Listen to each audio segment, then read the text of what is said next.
Lisa Cool, Undertaker, Shawn Michaels, Heartbreaker, Red Hot, show 'em how. Uh-oh, here comes Vader now. Ahmed Johnson's muscles huge, Hunter Helmsley's blood is blue. Yokozuna from Japan, Bulldog Englishman, Warriors back and taking names. Goldust is mad and strange, Godwin's like you can't forget. Sonny's Stylist make me sweat. Are you ready?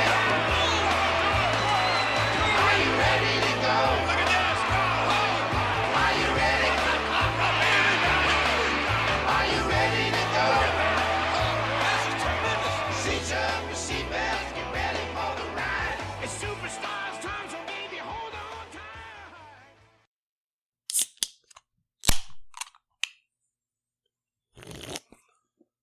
Yeah. How's that taste? Oh, it's delicious, brother. Should I taste mine? You should. You should crack it open. We should have done it in unison. Oh, man. We didn't think of it. Sorry. The final two Mountain Dew Pitch Black cans left over from the Rumble. Down the hatch, Mary Poppins. That's right. Yeah. That's tasty. So yeah, so shimmy my shoulders over here. Welcome to We Need Wrestling, everybody. This is the last two of the 36 cans. Is that how many there was? Pitch Black we had in this house for the Royal Rumble. I drank like 3 or 4 this week. So did you? Yeah. Yeah. And 3 bottles, 320-ounce bottles of it also. So you didn't drink those. Those went into the fountain. Oh yeah, the mountain. Dude, so I was watching the Eagles game the next day. Yeah. Let's fucking go. Yeah. And we were talking about the Rumble, and I was like, yeah, man, I was at a party, and I had a Mountain Dew Pitch Black fountain. Yeah. And I had to show everybody, and they're like, that's fucking awesome. Who are you watching the game with?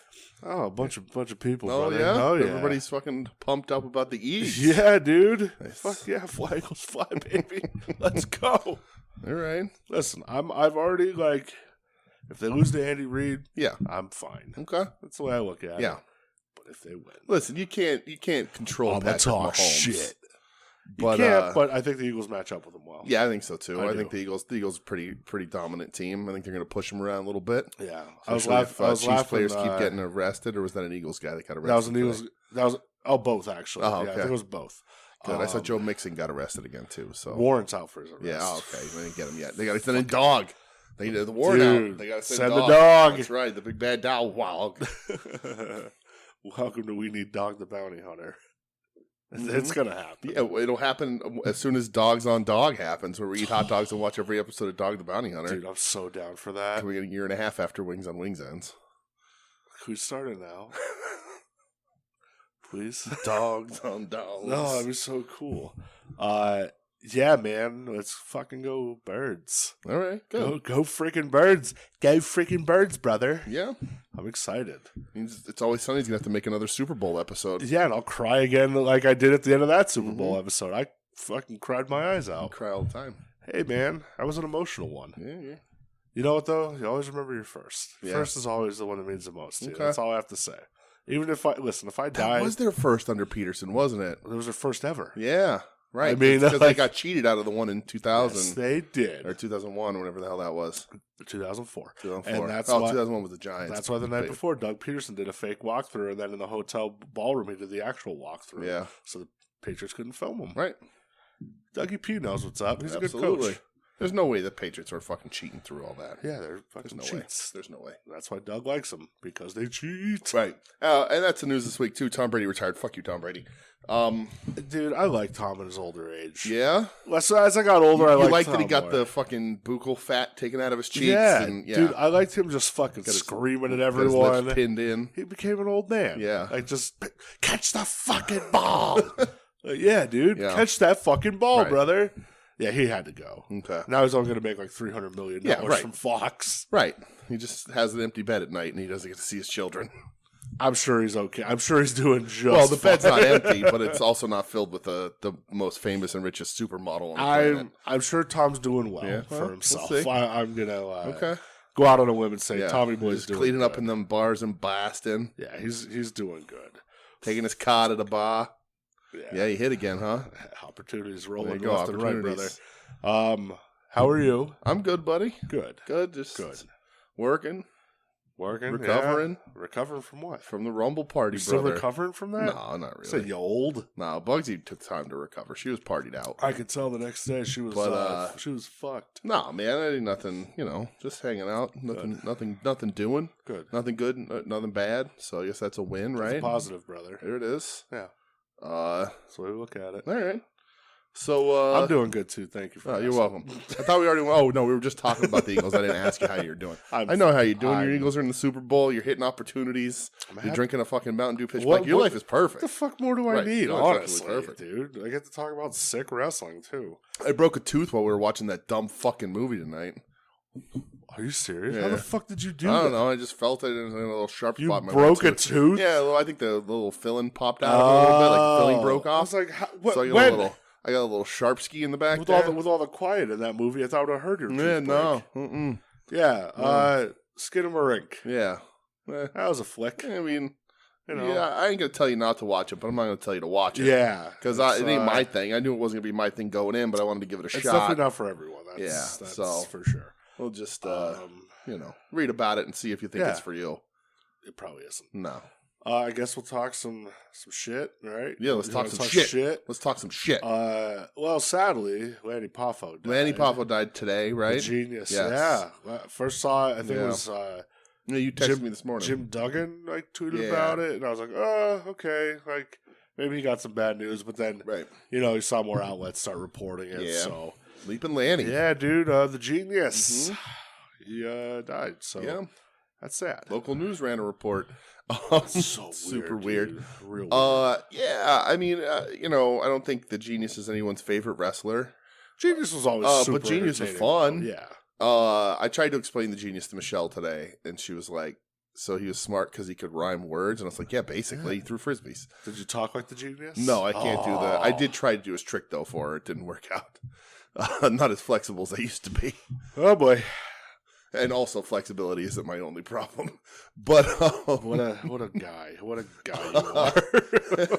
But yeah, territory guy. Leaping Lanny, right? I think if anybody was put in a situation to be the brother of the Macho Man, you'd be the second most famous kid in that family. You would think so, yeah. So, do you still believe his claim that when Macho was alive, he only wanted to go into the Hall of Fame if it was the Poffo family? Yeah, I think they could have whittled Macho down out of that one. All right. But I think that sounds like a paranoid, crazy Macho Man request to me at the end. Yeah. I think Macho wanted his dad in. Macho wanted his dad. And I think Lanny was just taken for the ride there because Macho was like, well, you're here. Yeah. Literal brother. Dude. Best New Japan Pro Wrestling commentator of all time, Lanny Poffo. Oh, Jesus. The Tomohiro Ishii, the champion of the British. Of the British. Yeah. Yeah. I mean, he's that way. Yeah, right. Listen, brother, should have ran with it, all right? Who's going to stop him? Yeah. But, the champion of the British. Champion of the British. Tomohiro Ishii. But yeah, Lanny, he's got that very distinct, very famous voice that you recognize immediately. The Genius was always entertaining. He wasn't a bad wrestler. I saw the clip today, the one where he beats Hogan. Like, there's the match where he gets the win over Hogan, and like he goes in the corner and he puts his leg up on the top rope and puts his arms way up and pulls up the knee pad. I'm like, he's just doing goofy shit. Yeah, like people, it's fun. It works. It would fit his character. And then like he prances around the ring towards Hogan. It works. Yeah. But everybody said a really nice guy and sort of kept relationships and always had nice things to say and seemed like a pretty positive dude. Yeah. So good for Lanny. Yeah. I wrote a poem. No, I didn't write a poem. I certainly didn't. But yeah. Another guy gone. Yes. So that it always stinks. Another guy gone, and also today is Tenru's birthday. Oh, Tenru! Happy birthday, Tenru! He's 73, I want to say. Good for Tenru. Does that sound right? Still knucking and bucking, eh? 73. Not looking the best. No, but he did a lot of mileage on that body. Sure did. So happy birthday to Tenru, one of my favorite wrestlers. Tenru rocks. Should be one of your favorite wrestlers. Tenru, or as he's now to be known, Japanese Samoa Joe. Well, but just if you're interested, we've done Tenryu before, but just search Tenryu Kenta in Noah and watch a young man get the shit kicked out of him by a very old man. Watch insanity happen. But Tenryu rules, 73rd birthday, so good for him. Yeah. I love him so much. And he's the man. Also, controversial opinion? No, it's not really. I don't actually feel this way. I just wanted to rile up. Also, the best Hayabusa. All right. I know, it's not true. Calm down. It is a shock when you see Hayabusa come out and he takes the robe off and it's Tenryu's body. You're like, what the fuck is happening? Lumpy Tenryu. Yeah, he's like built out of mashed potatoes. Look at he's drawn by Frank Quietly. That's for one person. Joe, hi. Yeah. But yeah. All right, what else we got? Kota Ibushi officially done with New Japan. Jesus Christ, Kota Ibushi. Yeah. I feel That's like not all. I feel like the minute after he became a free agent, GCW was like, "Hey, Kota Ibushi appeared at the Collective, appeared at Bloodsport." That's wild. You saw what else he's doing. There's talks that it might be lost in translation a little bit with the Manny Pacquiao stuff. Yeah, they don't know if it's actually going to happen or not, but yeah, I want to see that in the worst way. I don't. I do. I don't want to see Kota Ibushi get knocked out. Pacquiao can't still throw. He's an old man. He's a boxer. He'll knock you the fuck out. Ibushi's young and fast. You can shooting star press people in boxing matches, right? Sure. Okay, so yeah, Ibushi, official free agent. Yes. There's he did kind of an interview where he said he doesn't want to be held anywhere. Yeah, right. He just wants to freelance. Right. He wants to make money. Wild that he's been hurt for how long, though? He just could never get out of it. Yeah, and he's going to go wrestle in GCW and walk away from that not hurt. Well, I think he's doing Bloodsport against Speedball. Yeah. Is he wrestling Janela? I hope not. I hope not. Yeah, but I get that. You want to wrestle the widest berth of people that you possibly can because he's not a young guy. No. And I think he said in the interview, too, like he'll talk to AEW when he feels he's gotten all this out of his system. So it'd be smart. He'll show up in AEW as like a one-off, like Kushida did, or whoever, or a two-off, or a three-off. I don't know. Too much history with Kenny. That's true. You know, you can have them show up and not have him and Kenny at least kiss backstage. Yeah, at least kiss for the audience. Yeah, you can't do the Golden Lover. You'd have to do the Golden Lovers, and you can't do the Golden Lovers. So yeah, you can't be like, hey, here's Ibushi, and we're just going to keep Omega way separate. Right. Not going to happen. Right. But he could show up in DDT. I think he can just sort of do whatever he wants and sort of make some appearances. Yeah, because I know him and Takeshita are close. Yeah, he can wrestle Kip Sabian in DDT because Kip Sabian's over there. Give me Ibushi Takeshita. Yeah, I'm fine with that. And then the other last thing Michelle today, by the way, before to interrupt you, last night when I was watching Takeshita came out and I was saying how much I liked him.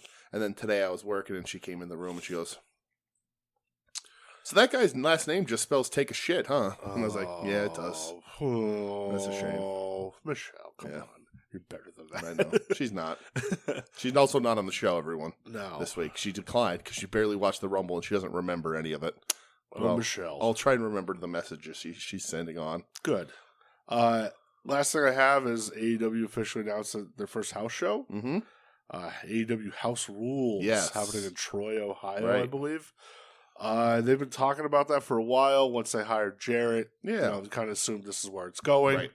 So good for them. And I think it's smart. I looked at the venue. It's like a 3,000 seater. I think that's smart. I think they're running Licorice Center's 9 to 10. Okay. So they're running like half or less for these house shows, which I think is really smart. The arena by us, that was just the Raw. It's a little too big for a house show. And I don't think they have the draw in the area to run there for a Dynamite, although they'd fit and they'd fill it. I think they would. I don't know. I just don't know that the draw would be there. I don't know. But maybe. So who knows? Maybe we get a Kingston Armory job. God, I'd love it. You know, but there's some other smaller places around that I think they can end up hopping into for these little house shows. Do the minor league baseball stadiums.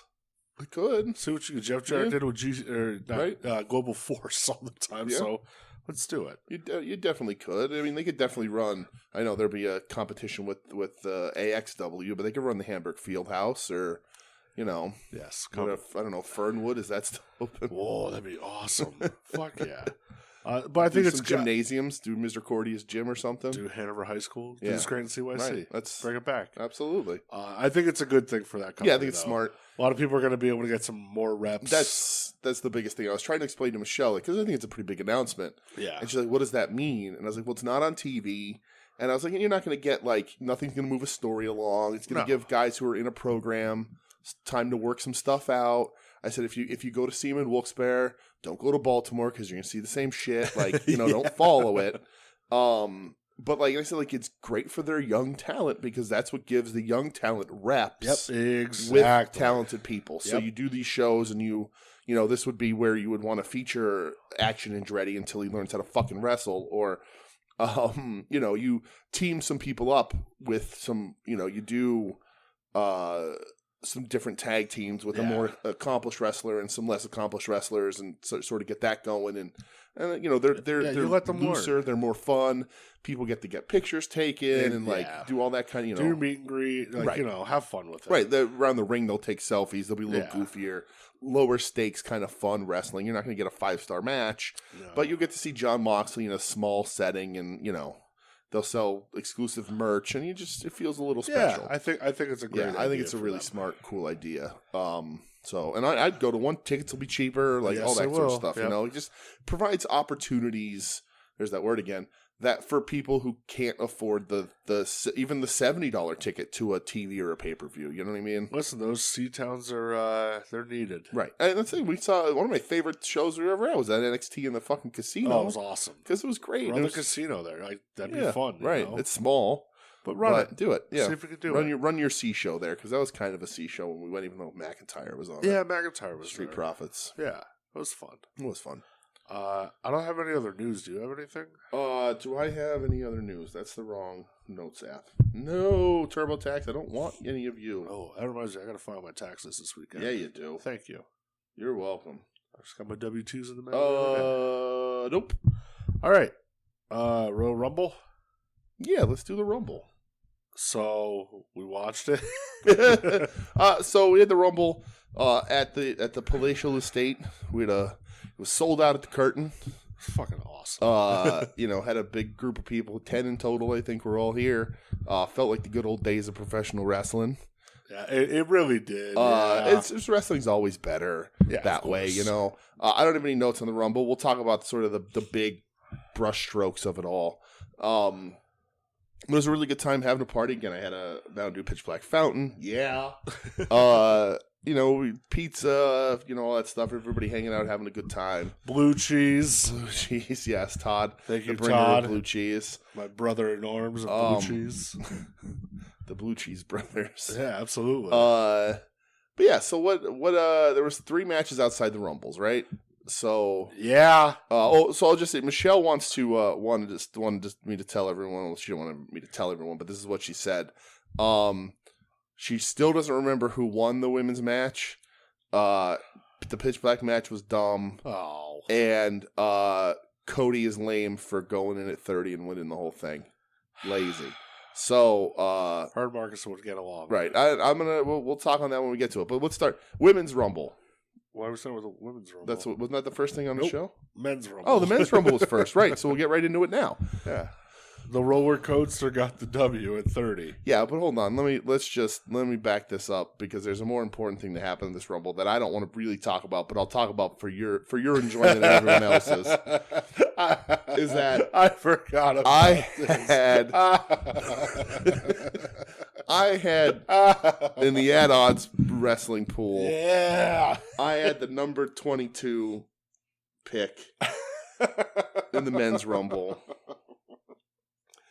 And for the second year in a row, not the same number. I don't remember what my number was last year. Oh. But for the same 2 years in a row, fucking Damian Priest came out at my number. I feel like I manifested it. Yeah. Because when it was coming out, I go, oh man, what if it's Damian Priest? And then it was. It's like a glitch in the Matrix. It was going to be Cody's original number, and then let's just say loudest pop of the night. Loudest pop of the night, and the whole thing. Oh my god! Everybody was Priest. so happy. Because I don't know the music, and you said that, and I was like, no, it's not. And then he came out, and everybody fucking loses it. I hate Damian Priest. It's literally my least favorite guy in the entire Rumble. Probably my least favorite guy in the whole company.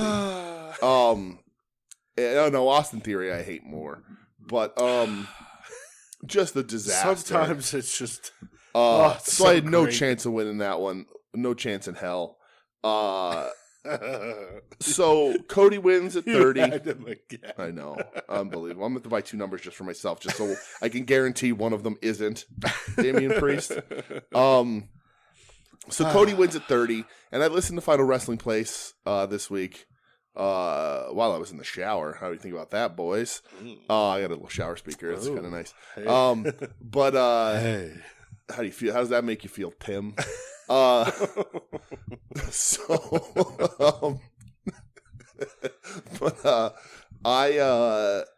kind of agree that he should. The 30's is the wrong spot for him, dude. After I listened to it, I was talking to him, and I'm like, I'm Team Marcus all the way. Right. It was how I felt about it too. And like, Cody's not my favorite guy. No, but he works so much better in WWE. He does, and I don't have a hatred for Cody. I mean, he's a fucking liar. The thing about him with his neck tattoo, how he expected it to be smaller and shit. You're fooling nobody, pal. That is just wild bullshit. Yeah.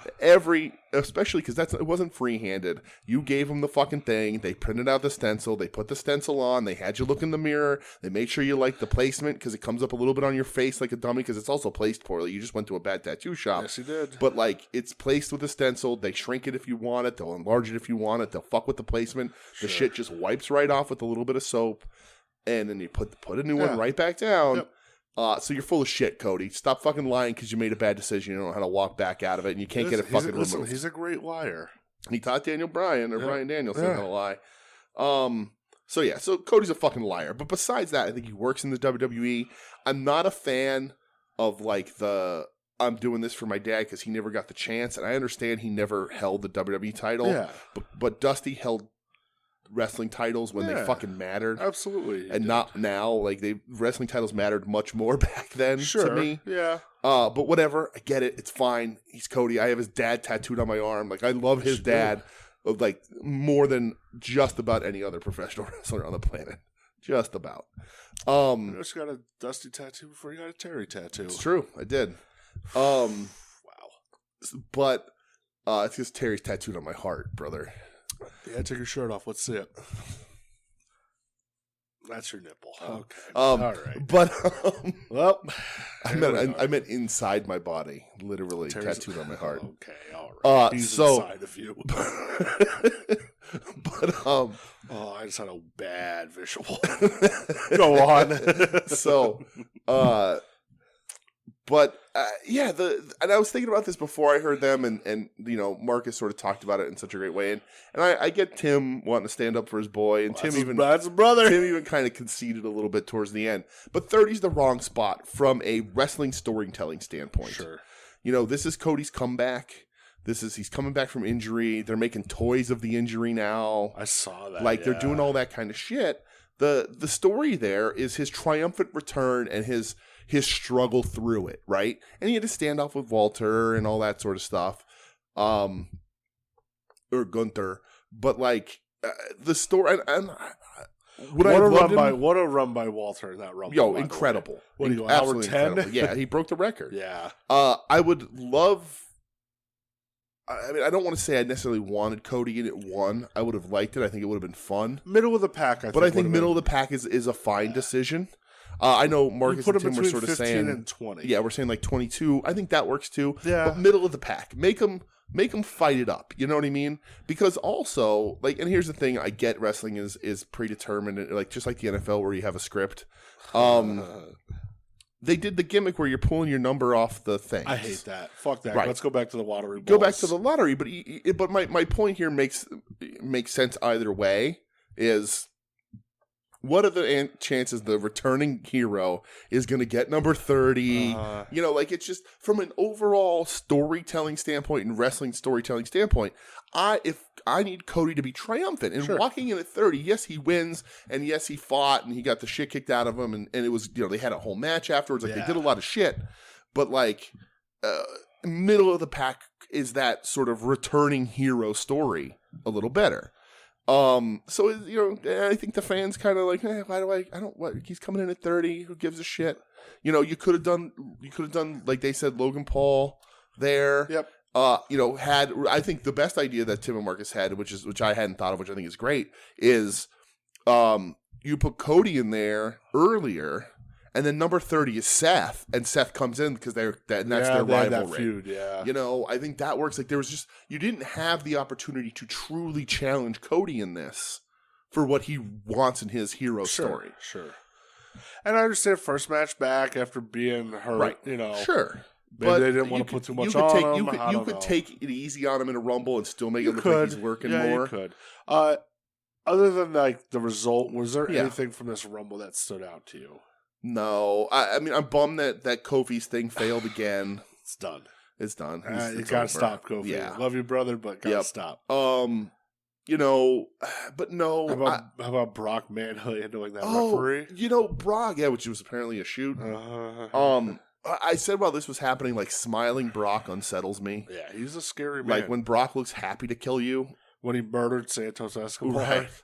I always like Brock in these, and, he had his little stuff with Gunther, and they did all that sort of stuff. When he got eliminated by Lashley, that was wild. Right, he got eliminated by Lashley. So like they're telling those stories interwoven through the Rumble. I don't think this men's Rumble was great. I don't think it was great. I don't think it was bad. It was okay. It was fine. I like that they interwove a little bit more, but I think there could have been more surprises, and I think they left a lot of people out that could have been in it and could have had some fun in it. And I'm not saying like Booker T sauntering to the right. I'm not saying like bring back Iron Sheik, but like there's a lot of people left on that fucking table that you could have rolled out there. But I like that it went first. Yeah. What was second? Was second the Pitch Black match? Was second? I think it was. Yeah. It was the Mountain Dew Pitch Black match. Yeah. Yeah. Match was that second? Match of the go night. Women's match next? Match of the night, singles? brother. Yeah, match of the night. Yeah, fucking Uncle Howdy whiffing on a fucking elbow drop. Listen, man, it was an experience. He was afraid to do it. You go back and watch that. He tries to go and he's like, it's quite the experience. Yeah, it was the experience. We all knew where this was going. Yeah. I mean, it was fun. Absolutely. I think it's a spectacle. I don't think it's a moment like Triple H and WWE likes to say. Like, we create moments. But it was fun. I didn't expect it to be great. I expected it to be fun and stupid, right? And that's what we got, fun and stupid. Plus, we all were drinking Pitch Black at the same time. I felt like we were all united front. Right. We were united in Pitch Black. I watched Adam's Pitch Black addiction start that right there. Pitch Black caught a lot of people. They got a lot of people on the hook. Listen, this is why this week. I've been pining for this soda. It's my favorite soda of all time. Yeah. Is it really? It's your favorite of all time? All time, man. Wow, really? I love it. It's delicious. Okay. Can't drink a lot of it now that I'm getting older, but Marcus was hooked on it. I think it's delicious. It's just making disciples left and right. I love it. Women's title match, Alexa and Bianca. Well, listen, I like Bianca, but Alexa... it's fitting that Adam, cover your ears. It's very fitting that Alexa has been so sort of closely tied to Bray Wyatt because they're both when the bell rings. Yeah, like Bray's character work, like the lore and all that shit. It's goofy, it's overdone, but like he's dedicated and he comes up. He tries to bring something that we don't see to wrestling. Like this is more in depth of a character, good or bad, that we've seen in a long time. And Alexa is a very attractive lady. She's a very tiny lady, very attractive. But both of them, when the bell rings, it's over. There's nothing interesting happening. Yeah, it's just. It wasn't good at all. No. It's just whatever, So after that, you had the Women's Rumble, right? The Women's Rumble, because then the main was Women's Rumble. I thought was very good. I really liked the Women's Rumble. I liked it a lot more than the Men's Rumble. Yeah. Well, and I can't remember what last year was. Was that a similar situation where the Women's Rumble was better? I don't remember. But Rhea coming in at 1 and winning, right? So and here's the thing. While I ain't mad about it. It's fine. But Rhea's a heel, and she got this triumphant story throughout the whole Rumble. If you're going to have somebody come in at 30 and screw people over, you do it with Rhea. And you do it from a heel perspective. I get it, but it also just made her look like even more of a badass. Sure. Which, right. Right. You could do it either way. I think it works with but her. you know, if we're flipping the Cody thing, a better heel story is her sort of not earning it. But Rhea, even though she's in this group, is very well liked. Yeah. And is a very popular star. And obviously, they were going to once again run back this Charlotte thing because I'm not over it. I don't even watch the product anymore, and I'm not over when they fucking ruined all that heat she had coming against Charlotte that first time at Mania. That COVID Mania, right? Yeah, where she was super hot. They did the stuff on NXT together or whatever, and she gets called, and they burned that shit. They ruined it. Yeah, that hurt. And I'm still not over that. So hopefully, she needs to get her win back. I think Rhea, and I think they tried to give her win back late at some point post COVID or still during COVID or whatever. They need to. But this is where that needs to happen. She's hitting on all cylinders right now. The mommy stuff is like super over. So anything from this Rumble that stuck out? Well, I was one spot away from getting my least favorite women's wrestler in the Rumble pool in Dana Brooke. I got Liv Morgan. She was down. She was the last two. Yeah, how about them going 1 and 2 at the end? Yeah, interesting. Pretty wild. Yeah, and it looked for a second like Liv was going to win, and I guess Liv on TV was sort of really pining for that number 2 spot. Like she wanted that and storyline and whatever, and she got it. Loved the finish of this Rumble. Yeah. Asuka coming out with the Kana makeup. Yep. Yeah, did you see her this week spitting out the blue? So fucking good. Great. What a babe. Oh, she's the best. I loved it though. You know, Liv getting misted. Yep. Rhea kind of like going up with the head scissors. Ducking. Yeah. Awesome. I love the finish of that. I know even like Doug and I were talking when we were leaving here. Mm-hmm. Even he said, he goes, man, that finish was a really good finish. Yeah. Outclassed the men's for sure. Yeah, I thought her being in it was great. Yeah. Was there anything else really? Yeah, they botched Nia Jax's entrance at 30. Oh, they played her music first. Like, she's not back for real, right? I don't know that she had a new merch shirt. Yeah. But I don't know if she's back for real because she wasn't on Raw. Yeah. So remember when she left and she was like, I don't need wrestling. Wrestling's dumb. Yeah. Good for you. Yeah. Great. You know, I just think it was a solid Damage Rumble. Control had their like heat spot, all three in. Right. I like that kind of stuff. Yeah, that was cool. You know, Bex, like I think they did all that stuff. Yeah. Oh, we are getting the cage match finally on Raw next week. Yeah? Okay. I'll watch that. That's good. Becky and Bayley for sure. So what are they doing? Have they said like hinting anything towards what they're doing with Bianca at Mania? Since Rhea's going after Charlotte, I don't think so. I would assume it's gonna be Bex, right, or Bayley. Yeah, I don't know. Probably not. I really don't know what they're gonna do. Right, and I would assume I get Bianca has had the belt for a while. I would assume she drops it. Do you have it be Asuka?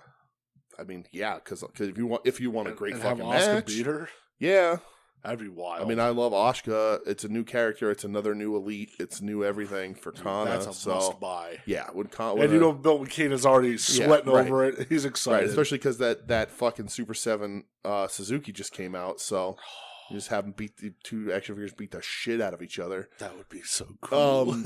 Yeah, I don't know. I like Bianca a lot, but I do too. You know, I think dropping it at Mania is the right thing to do. Although then, I don't if she drops hers, does Charlotte drop hers? I don't know that you do that.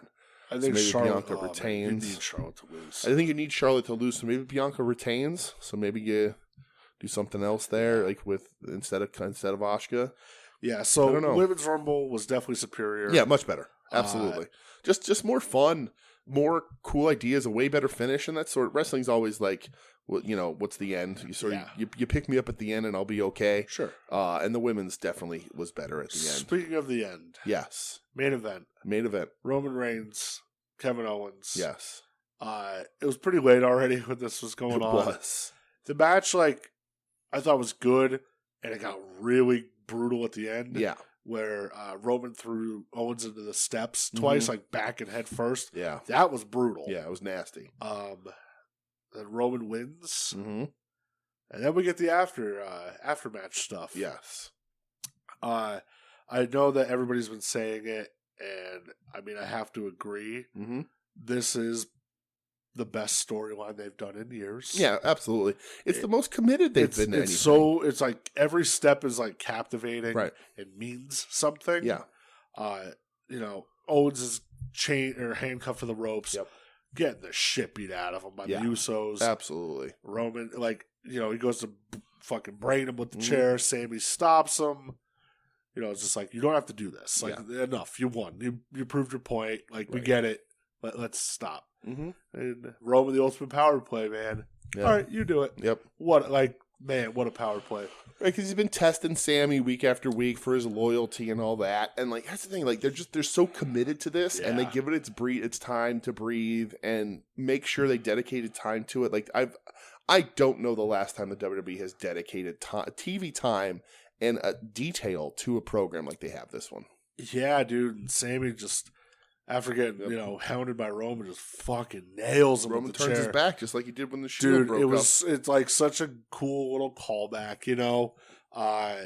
That place went ballistic. Mm-hmm. Then he turns to the Usos. Yeah, that was the second biggest pop of the night over me getting in the Rumble. Turns to the Usos and says, "I'm sorry." Mm-hmm. Like, what do you want? I'm sorry. Right. Jay just starts beating the shit out of him. Solo's beating him up, and then Roman regains it. Jay, right. I loved when he rolled out of the ring. I was like, dude, he got a huge fucking reaction when he did that, Yeah. And it adds that layer to the story because you go back to when it began and like how Roman just fucking dogging Jay and like like Jay be like, I hate you to Roman, and it's, oh my God, I can't wait to see where it goes. It's really smart, and it was unexpected, right? Because I think everybody's still expecting it to be Sammy and Owens at Mania against the Usos for the tag titles. Not how I want it to go. I still think the best story you have is Sammy Dude, Roman. Has to be Sammy Roman. But the reason why I think this thing was it Jimmy that left? Jay. And who's quit the bloodline now is Mania is still a bunch of months away. You got to fill something for Roman there. Yeah. You can't just have him sit around until Mania. You have to do something, right? The hot thing is they think Elimination Chamber is going to be Sammy versus Roman because it's in Montreal. Yeah, right. Which would be insane. But while you're trying to figure out what you're doing, if you're going to do that, if you're going to do them at Mania, if you're going to do night 1 against Cody, night 2, split the belts up, whatever it's going to be, you have Jey Uso there to play against Roman and keep Sammy safe and built up and keep Roman built up and still have this. It's still a part of this whole big storyline. Yeah. So you're not just stalling for a few months till Mania comes up.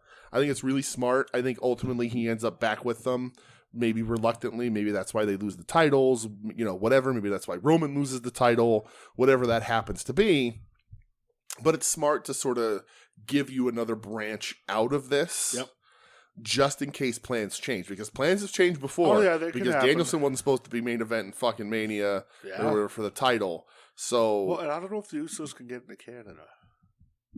Oh no, I don't think one Jimmy of them can't. I think Jay can. I don't think Okay, Jimmy can. so there you go. Oh boy! But I mean, do a mirror split backstage. You can play both of them. I loved it though. It's great. It's just. It's just, again, it's the best shit they've done. It's arguably in years. the only thing worth watching week to week. Not that there's not other passable or good there's stuff. Other stuff, but that is week to week a guaranteed hit. Yeah. So everybody's just playing their part perfectly. Yeah, it's really cool. The end was great and emotional and just told so well and not rushed. Yeah. And even though maybe it should have been because they did go past midnight. That was late. But it's captivating. It's great. I think everybody's pretty pumped that it's a thing. So, yeah, dude, I'm so excited. I'm actually excited to watch SmackDown tomorrow.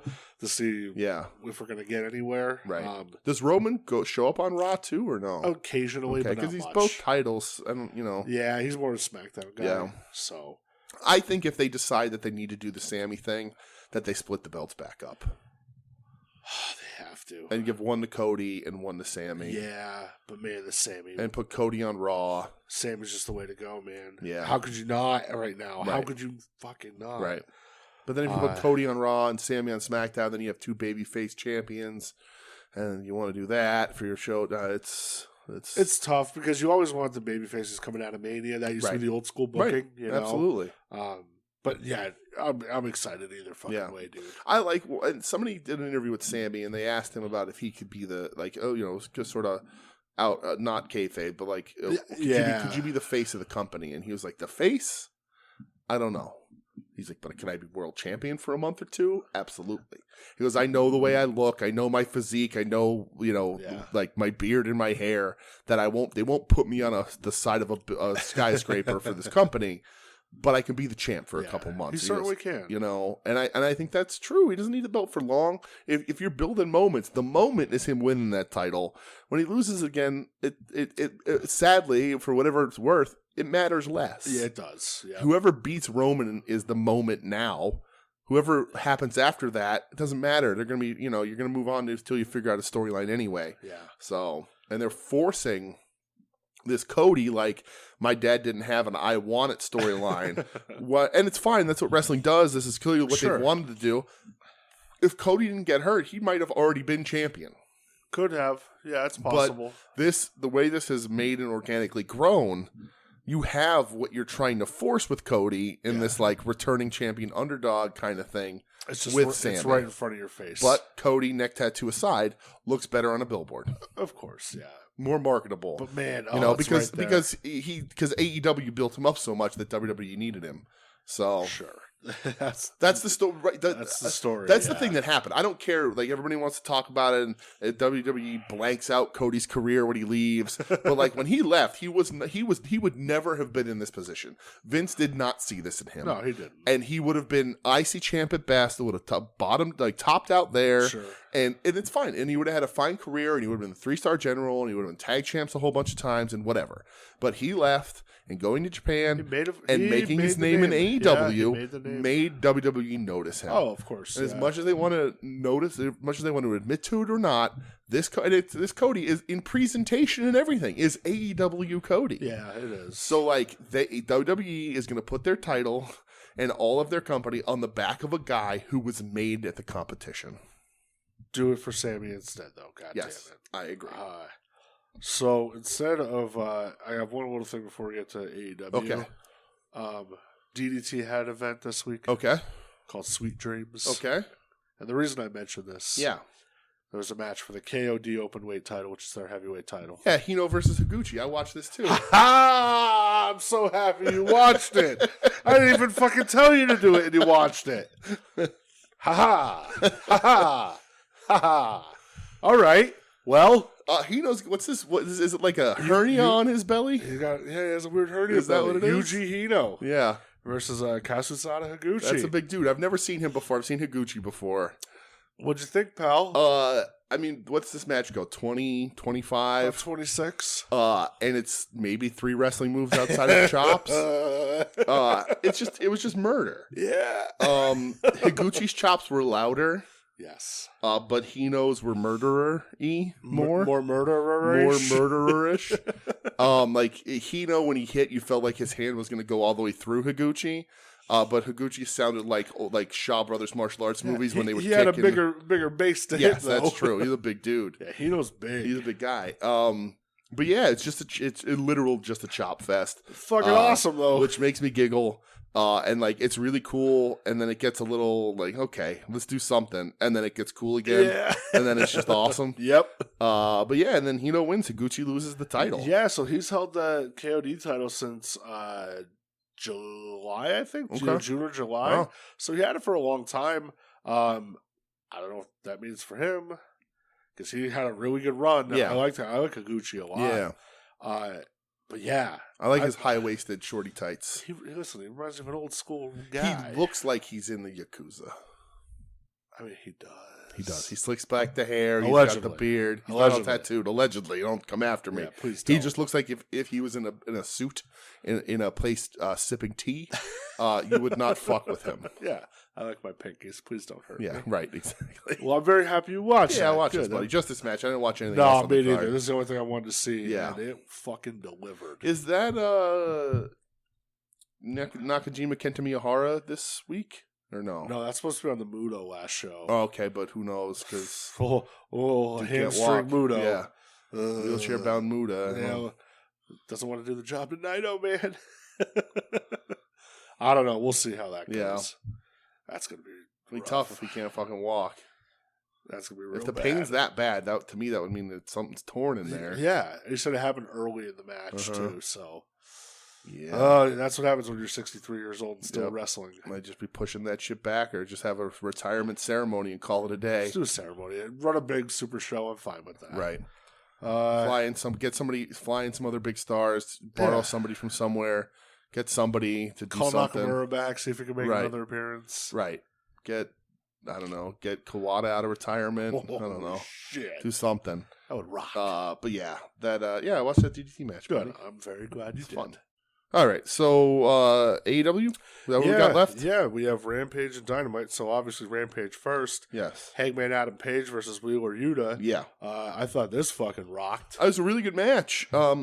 Interesting because you would think the story they're telling, you'd want Hangman to appear a lot stronger going into the match with Moxley, but instead he has like a really good back and forth even match with Yuta. He did. And then it makes the statement by winning with the Death Rider or whatever, the Paradigm Shift, whatever the fuck they call it. They switched over to the Death Rider. They have, yeah. But it was a really good match. I did too. I find myself, and like, I try to convince myself that it's not Phil from Chicago's influence, but I find myself a little down on Hangman. It's Phil. It's Phil. Phil got you, man. I don't know that that's necessarily what it is, but like, I don't see a spark out of Hangman. His matches are good. Yeah. But I don't see that like either like Moxley, I fucking love what I'm doing. Sure. Or like a dragon the same way, like I'm having so much fucking fun. Or like a Ricky Starks backstage at WrestleMania. Royal Rumble. Royal Rumble, whatever. Or like a Ricky Starks who's like, I'm taking over this shit. Yeah. I don't see that out of Hangman. But his matches are still really good. I just wonder if it's him trying to do character work or if he's not quite sure. I think it's character work. work. Where he's gonna be. I think he's twisted in the wind a little bit, sort of good guy, bad guy, and they tease my friends and Elite and like turning him heel and who knows what the hell's going on there. I think if they continue to do what they're seemingly teasing with Takeshita, I think then Hangman slides in with the Elite and those guys get their big story. Could be. But yeah, it could be. But I thought the match really was good awesome. Yes. Apparently Eddie Kingston is joining the House of Black. He understands the House of Black. I can only imagine that this is like he's going to get there and then a Swizzerve and then brother. Swerve them all out. Yeah. I don't know. It's weird. Listen, on paper, you want me to watch Eddie wrestle any of the guys in the House of Black? Perfectly fine with it. 1,000%. I'm in. So if that's what you're going to there. give me, then I'm fine with it. Yeah. But it's confusing and It's a seems little odd. They're an odd nemesis for Eddie because they're so lore based against Eddie, who's having to play with his realness against their like fake black makeup, black eyes and stuff. It's very odd. Yeah. But we'll see what happens. I just want to see Eddie wrestle. Along for the ride. And also apparently Eddie's wrestling Masaki Miya at some point. Let's make this happen. So I don't know when. Hopefully whenever. Maybe he joins the House of Black and that's the gift they give him or something. I don't know. Maybe they should just make it happen like in my backyard. Yes. That'd be real cool. Please do it at the here. New Japan in DC. Or New Japan in Philly. He's a Noah guy, though, Kitamiya. Oh, yeah, that's true. He is. I guess you can't make that work. Damn it. Fuck. Kitamiya, switch companies. Yeah, just if you're listening to this. Masa, listen, sir. Masa. Sir. Next is the Best Friends. Yeah. Against Jeff Jarrett, Jay Lethal. Yeah. And Satnam Singh. Yes. This was a fun little fuck around. And Best Friends, I mean, them and Danhausen. Yeah. Danhausen with the ukulele was funny. Yeah. Satnam smashing the ukulele was right. funny. I like Danhausen throwing the body punches and Satnam not selling it. I saw something online this week. Oh, it was Paul Walter Hauser on James Corden.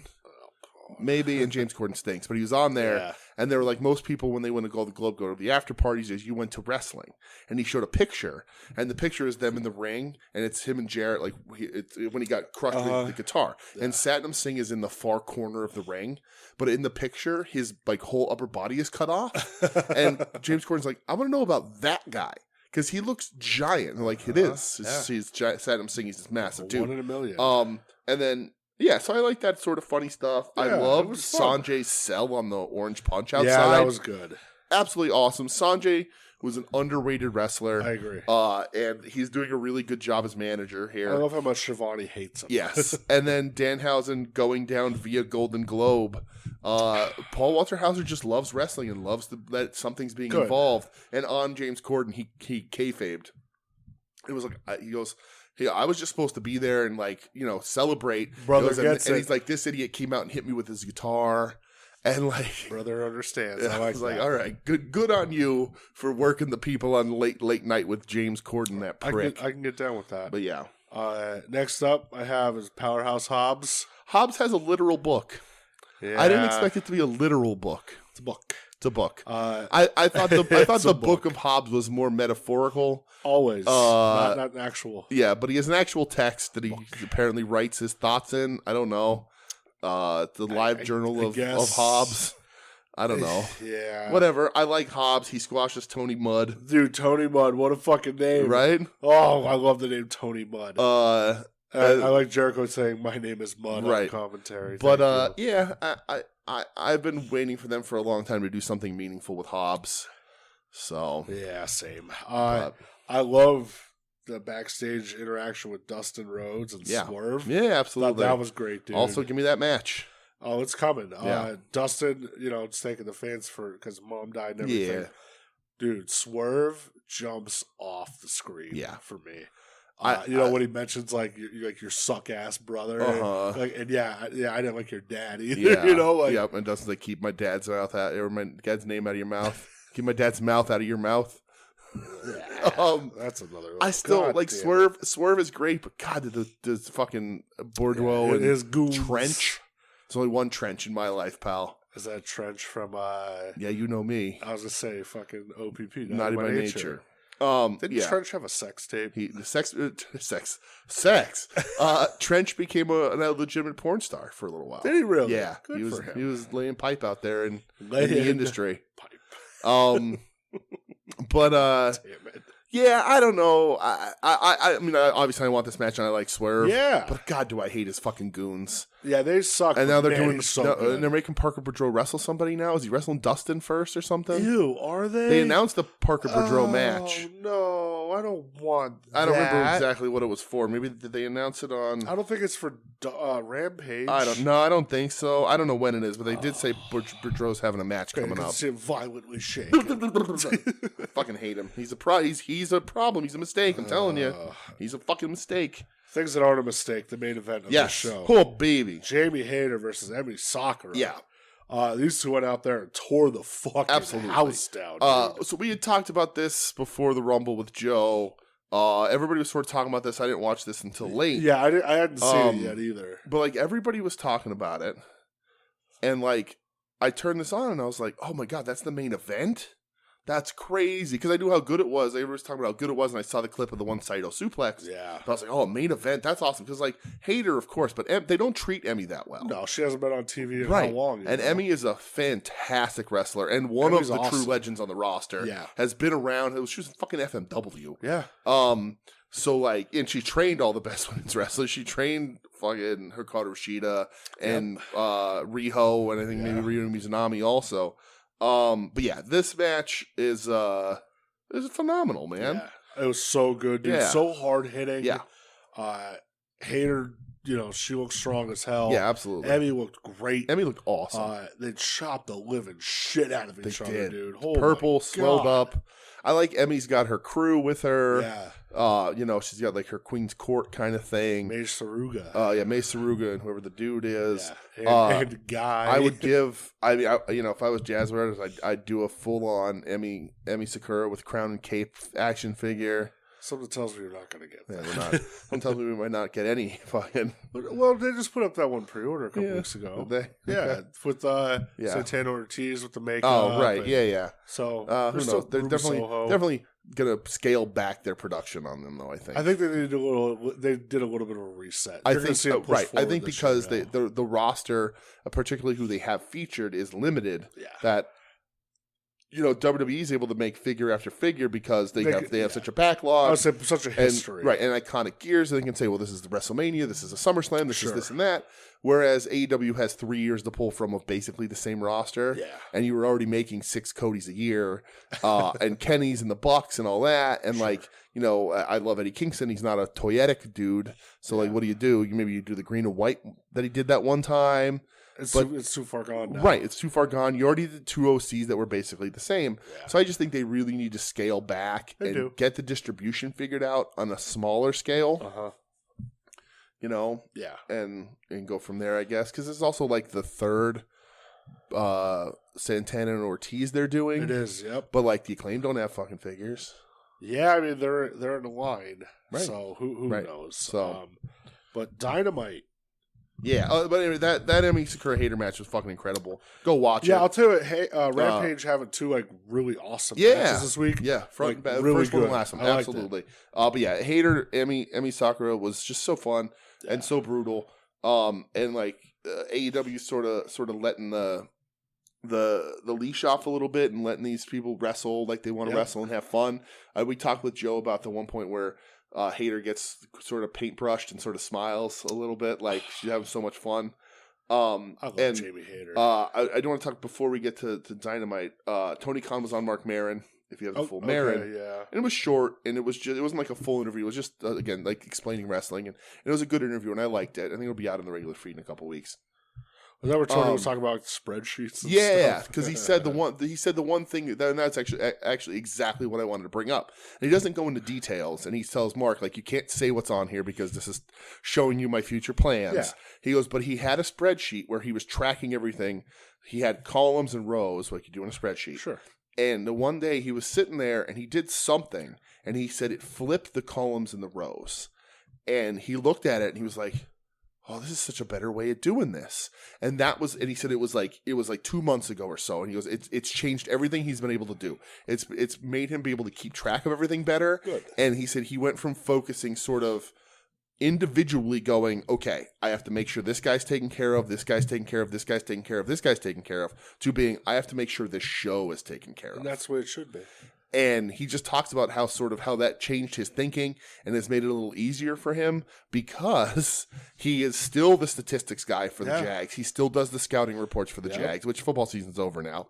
But he's still that job never ends. Right. He because now you're doing college, so now you're doing rookie recruit scouting. Yep. He runs the head office for the fucking Fulham team in the UK and AEW. And he's like, I was spending 80 hours a week in the Jags offices. Yeah. And then I was doing the Fulham stuff, and then I was doing AEW. And how the fuck you sleep? And Mark Miller was like, how? Yeah. And he's like, he goes, I just love what I do. And cocaine. I was saying, and then he was like, and now he goes, I was smart enough. I now for Fulham, I still am the final say, but I have a team, and I have a group of people in the Jag scouting that I appreciate. Yeah. That I can trust, that then I can just look it over at the end. Good. And so he sort of opened himself up and realized what he's doing, and he's having fun. But you need to relegate those tasks. Right. And he also sort of talks about, and this was the thing I really liked the best, was being a challenger brand. He talks about when he approached TNT about sort of starting this thing, about how he thought it was time to bring a new company out. And he talked to a friend he had who was interested in acquiring wrestling, and we're sort of talking about it, and was like, well, we're going to buy a company or bring a company on or whatever. And Tony's like, well, how about I start one? Yeah. And they were like, he wants to be a challenger brand. He wants to be Burger King. He wants to be Pepsi, because WWE is going to be Coke. WWE is going to be McDonald's. Yep. And we're not out there to say that McDonald's isn't good. We're not out there to say that Coke isn't good. If you like Coke. But understand that you could also drink a Pepsi. Some people like Pepsi more. Except Pepsi's fucking trash. Right, I'm a Coke guy, but for the analogy, I know. But I'm a Burger King guy over a McDonald's guy. So are you really? I am. Yeah, Burger King all the way. Better fries, original chicken sandwich. Listen, the OG chicken sandwich, but man, the Big Mac. Nah, I'm not a Big Mac or Whopper guy. So okay, I like them, but never my thing. I've been an original chicken sandwich guy for my entire life. But nothing wrong with that. So I respect, but it's like this concept of like a challenger brand, where like it's not that they don't want to be number one; it's just not their immediate goal. Sure, they don't need to be. Somebody's gonna be number one. They don't need to be number two. Is fine. You need to establish your own place. And that's what guys like Jericho have been saying since the beginning. And, using the Coke and Pepsi, which he kept going back to, he's like, I hate to keep reusing this analogy, but it's the easiest thing. Is like, it's not that Pepsi doesn't do fucking great in the marketplace. They do, yeah. It's just Coke's always number one. Yeah, it is what it is. And he's like, so there's no problem being in that spot. And that's what he wants to be, a challenger brand. He wants to push them a little and keep them watching. That. But he doesn't. But he's happy where he is, and they'll keep growing, and he'll figure it out. And I like that sort of thought process from him, and that's what I want. It's a different taste. It really is. Not everybody's going to like AEW. Not everybody's going to like the bleeding every week and the Emi Sakura dumping Jamie Hayter on her neck, and like people are. I love it. I love it. But a lot of people won't. A lot of people don't know how to consume that kind of wrestling. No. And again, we've talked about this forever, and I won't beating a dead horse here, but like. WWE trained you for 20 plus years that they were the only place, and this is how you do it. Sure. And so it's hard for people to move beyond that. And I'm not talking about these people that are like just on the fucking stands online going fucking nuts about it. Yeah. But like, not everyone's gonna move over. It'll be hard for some people to bring their kids to an AEW show and sit front row and watch Jon Moxley bleed all over the place. Yeah. It's tough for people, But it doesn't mean they don't have a viable place in the marketplace. They beat one NBA game.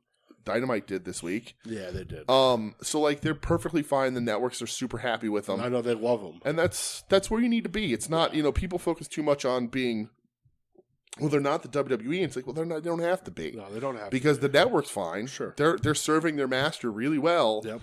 And that's what matters. So in the Tony Khan interview, again, they're short little things. Maron usually does like a full hour or longer with people, and it's not so much about his whole life. It's more about teaching Mark about wrestling, which is super weird. I think that's cool though. But it's cool, and I like them. And I Tony Khan's my favorite billionaire. If I have to have one, Mark Cuban's close. Yeah, I like both of them, though. But I like Tony Khan. So I'm with you. Yeah. You know what else I like? What? Dynamite. Sorry, let's go. You know what else I like? What? John Mox's dad, Dan. Yeah. Dan Mox. Is that his name? Is Dan? Yeah, I think that's what it says. Okay. His name is is his real last name Moxley? No. It's Good. Oh, right, it is. Yeah. Well, he's Dan Good. Book. He's Dan Good, brother. Dan Good. I did read the book, but my brain doesn't work. John Good. Yeah. So Mox's dad walks him out through the stands, which was cool. Yeah. And his son, Yuta. That's right. His own child, yes. Yuta, was there. Oh, they should have Shooter there. Yeah. So Moxley versus Hangman. Yeah.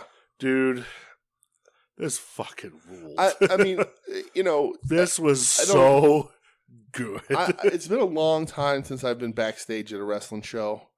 Not just as a spectator. There was a time where I lied to a bunch of people that I worked for KRZ and got to do a bunch of pre-match introductions at an indie show. Let's do that again. But so it worked. All you need is a KRZ t-shirt and the booker to be Johnny Glitter. But anyway, Glitters is it's been a long time since I've been backstage at a wrestling show, and I've never been. I'm pretty smart, if you will, to the business. I understand the ins and outs and the goings ons, but I'm pretty sure when you're backstage at a wrestling show and you read the rundown, it tells you whether you're the first match or the last match. It does. Nobody told these guys they were the first match. Dude, because they came out and threw a pay-per-view match, basically. It was a pay-per-view quality match. Yeah, I agree 1,000%. And the grizzled wrestling fan, sports entertainment fan of me is like, you got to stop giving this away for free. But then, the guy who's sitting on his couch, jumping with joy and cheering for the first time in professional wrestling in 15 years is going, I can't believe they're giving this shit away for free. This is the best shit ever. Yeah, dude. I thought this was just so hard hitting. Yeah. It felt like a fight. It actually felt like, these guys have legit beef. Mm-hmm. Mox getting busted hard way with that chair. Yeah. It's because of John fucking Moxley, baby. He loves the business. Yeah. Whether he wants to or not. I thought his dad was going to get involved and get beat up. But I wonder if they're going to do something with that in the future. Maybe. Do you really want to send Mox over the edge? If you decide to turn Hangman, that's a good way to do it. Yeah. Have him beat up Dan Good. I thought, dude, it was so fucking good. Yeah. And you know what? The best part, you know what the best part was? Well, with a roll up. Yep. That's the thing. Again, I love roll ups. At the end of the day, it's a fucking wrestling match. Exactly. It's a wrestling match. Hangman doesn't lose anything for it. It's not like he took finisher after finisher and was laid out. He popped right up afterwards.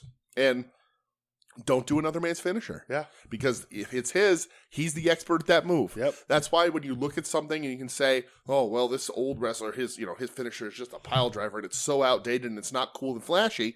Well, it's his finisher because he's the fucking expert at it. He's the and master. you don't know how to do it. It's good. Uh-oh. Excuse me, got a little tickle in my throat. All right, take a sip. I got nothing left, brother. Do you need...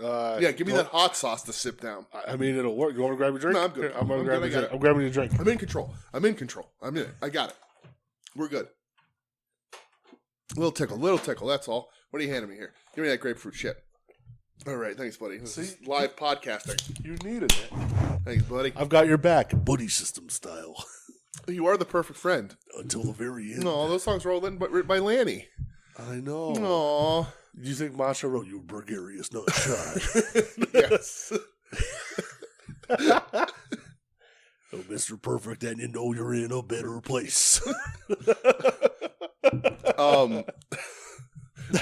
You were my perfect friend until the very end.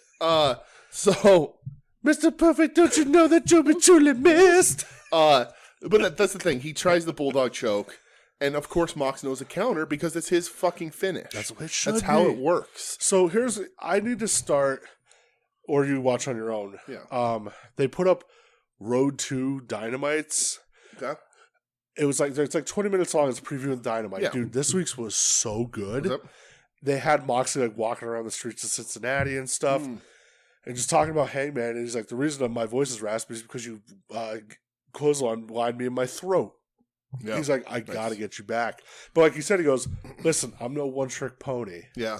He's like, you think you know all I could do? He goes, trust me. Good. He goes, I know every trick in the book. Right. So it's like, oh, there's a little roll up. Right. Perfect, Right. man. Perfect. Well, I appreciate the wrestling in that regard.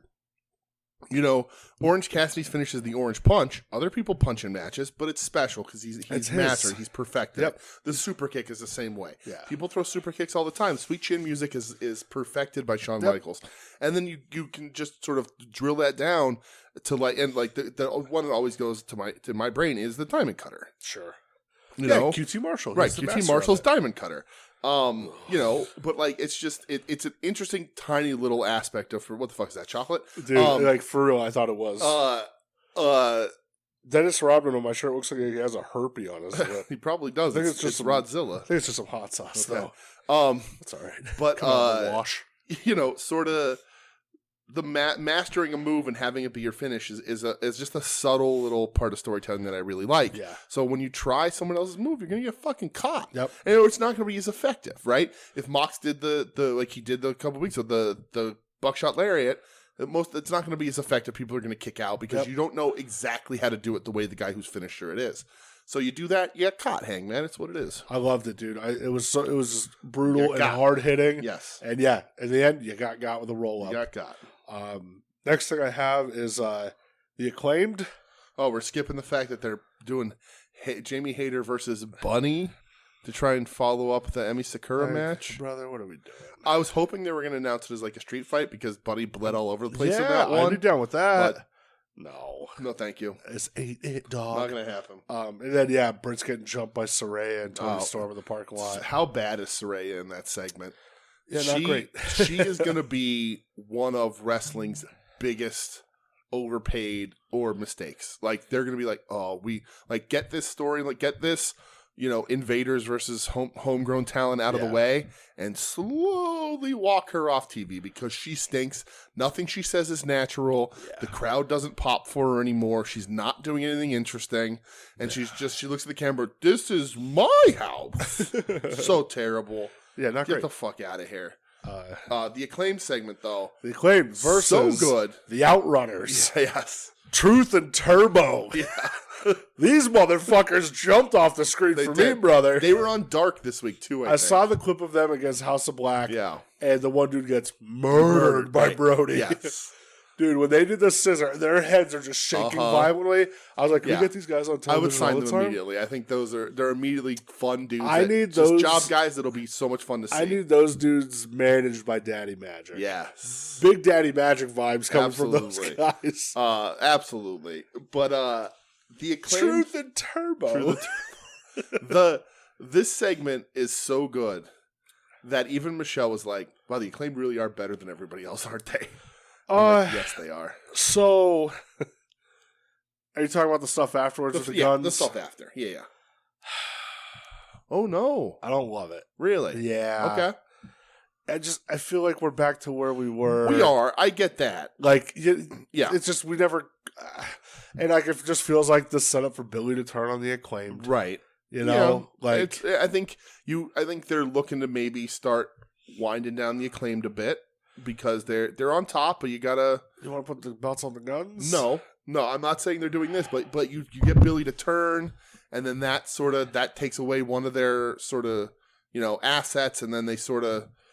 Like, and then it's the first steps in sort of winding them down and making it more believable for them to lose, because they're still on a hot streak. Oh, they're the most entertaining but they can't have thing. the belts forever. Yeah, no, and they can't. I agree 100% with that.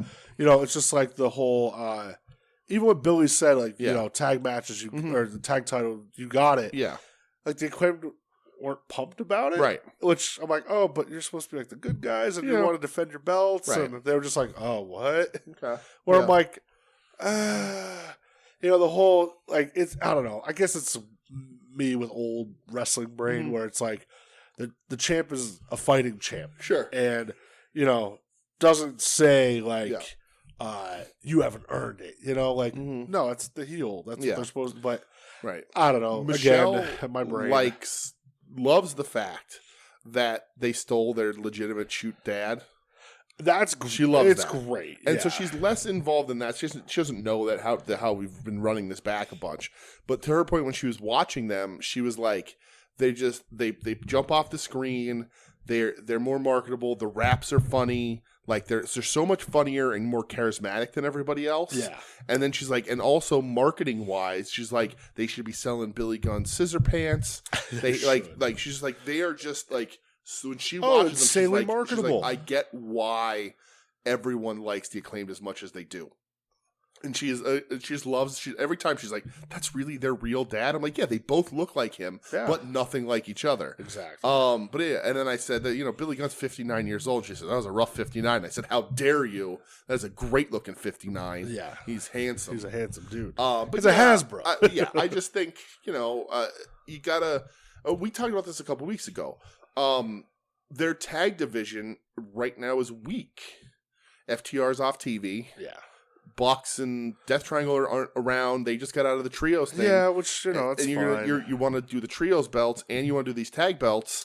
And like the Acclaimed, I think Bones is a very good wrestler. Yeah, I think Max has gotten better. Max has gotten better, but you're not doing 5 stars. You're not pulling those matches out of them.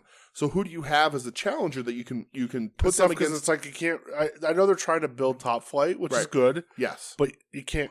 But they're building like Top Flight in the trios, right? You're right. I forgot they're building Top Flight in the trios. Yeah, that's right. And that's what I said the other day. Like they're doing this, and they're going to bring in AR and do that, which is what they're doing. I think, and I said this to Michelle, the way she goes, "How do you beat the Acclaimed? Like she's like they outclass everybody. If you put somebody in the ring against them that's going to try and be funny and clever, they're going to lose because the Acclaimed are so much better at it." Yeah. And I said the way you beat the Acclaimed is you build up Butcher and Blade, and you have Andy beat the shit out of them. Like, there's no talking then. Is that you let them joke all you want, because when the bell rings, Butch is going to run through you. Yeah. It doesn't matter how many jokes you make and how good you are on the mic. He's going to beat the piss out of you. Yeah. And that's who you move on to the belts for. You just have to create that person. And the Ass Boys are very expendable to take a loss again because they're not anywhere near built up. Yeah. If you run Butcher and Blade back through, you're going to kill them. Yep. If you run Private Party through, you're going to kill them. If you're like their division isn't beefy enough right now for the Acclaim to go on a sustained run against new challengers. Yeah. So they have to feed these teams that can still come out and talk, that they can not worry about maybe killing them dead and see where they're going. Yeah. And so, I get that. But I think the people to beat the Acclaimed have to be murderers. They do. Yeah, just come out and It crush has to them. be murderers. Yeah. If you want to come into something with Mox and and Yuta, Just you wanna do that. you come out like the Acclaimed aren't taking them serious and Right. just get Right. ran over. You can't try and put them up against a sassy heel or someone who's going to try and have a mic war. It's not going to work. You just have to run through them. Yep, I agree. You have to murder them. And to me, Butcher and Blade are already there and waiting for it. You can make other things work. You can tag Hobbs up with somebody. You can do something. Find somebody for Hobbs and do New Fire and Ice or something. Should have been Wardlow. But should have been Wardlow's New Fire and Ice, absolutely. Yeah. Especially because we'll talk about that in a bit. But yeah, you need murderers. Yeah. You need physical specimens who are murderers as bad guys to take these titles, and the Ass Boys are expendable. Yeah, I agree, dude. Next up I have is Konosuke Takeshita. Yes. Against Brian Cage. Yes. I said this last night. Takeshita needs to be the world champ. Yeah. I think he within will be. the next 8 to 10 months. Okay. Interesting. That dude is so good. Yeah. And absolutely. he has connected with the American audience, which I know is the big, fully, completely. scary thing sometimes with foreigners, he's connected. Yeah. And he's so good in the ring, and everything he does is so crisp. Yeah. I thought the match was very good. Right. I saw Jericho, the Tom Brady of AEW, and by that I mean the guy who stayed too long, and only has flashes of his former self. But said if you asked me 3 or 4 weeks ago if Brian Cage should be re-signed, I would have said no. Oh, and did he really? He did. Oh, I didn't see that. He said a couple weeks ago you asked me, I'd say, yeah, I like him, but I don't know that he's necessarily an asset to the company. Maybe go see what other opportunities there are for him. And he said, but now seeing him in these last bunch of weeks, I would say re-sign him, bring him in. Like you said, when you and Joe saw him against Hot Sauce down in Philly, yeah. It's just like a different guy. Different guy. He's been trying. He's motivated. Completely different dude. He's having good matches. He's had. I don't think he's had a bad match since then. He's had some okay ones, but he's trying. He's put in the work. He's not just coming out and trying to be just I'm just so big. I'm gonna whatever. Because Takeshita towered over him. Yeah, he's way better. But yeah, I don't love Cage, but I'm appreciative and much more impressed by what he's been doing in these last bunch of matches, particularly taking an Avalanche Brainbuster. Gross, dude. Gross. So, and I jokingly tweeted at Nana, and he did not retweet me this week because I said it's about time Prince Nana got a person to manage that's worth his managerial talents. Because Cage keeps losing. I didn't mean Cage sucks. I meant Cage keeps losing. He didn't even give you a like? He didn't, no. And I was like, Cage keeps losing. That's what I meant. You but gotta whatever. get your boy back. Huh? You gotta get your boy back. I know, I'll get my boy. But he retweets everybody. It's fine. Yeah. He's a slut. Oh my God. But yeah, this match was really good. And yeah, I mean, Takeshita is it's lightning in a bottle. Yeah. So I agree, dude. Yeah. That's why you need him. yeah. Put something on him at least. Yeah. I know people are just give him that fucking All-Atlantic title immediately. Yeah. You know? Him OC would be they would tear that fucking place down. Make it the pay-per-view. Right. I think because they're both so popular, I think you'd have to have OC lose it to just a dirty, rotten son of a bitch, and then have Takeshita the next time, super short run transitioning champion, and put it on Takeshita off of just a dirty, rotten scumbag heel. Dirty, rotten son of a bitch. Yes. Huh? You have the little, set up for that trios match. This is fucking weird. Where Isaiah Cassidy moaned and Kenny Omega. So weird. That part was funny, but the rest of it, I'm like, okay, yeah, whatever. All right, okay. I want to know. I want somebody to stooge off how many takes it took for that fucking Young Bucks to hit that. Dude. They're calling it a 3-pointer. He was in front of the fucking line. He was in front of that line. He ain't got a jumper like Dusty Rhodes. No, there's absolutely. that clip where Dusty nails that 3-pointer. That shot was wet, baby. That's right. And this leads into Bryan Danielson versus Timothy Thatcher. Yes. Listen, this ain't everybody's cup of tea. I get that. Yeah. I thought this was really good, though. I liked it just fine. Yeah, I'm one of those people. I'm not going to be super pumped about it, but there's no two better guys to watch do this shit. They don't exist. Thatcher looked great. Danielson's Danielson. I like Thatcher's bathrobe.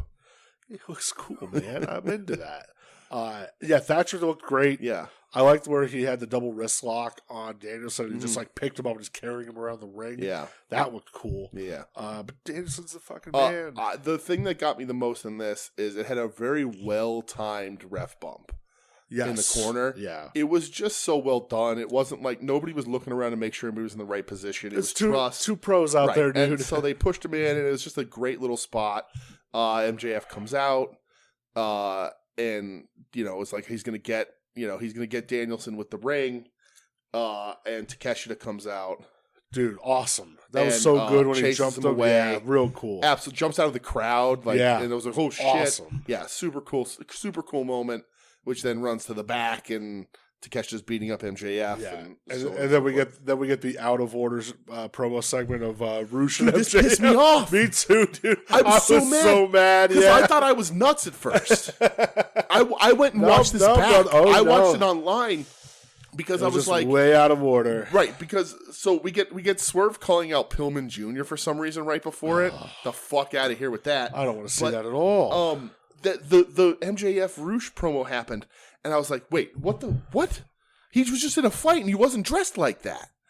And then I was like, maybe I missed the beginning where they explain it. So then after the show, I watched it when it showed up on Twitter, and I was like, he doesn't mention that he just tried to interfere in the match.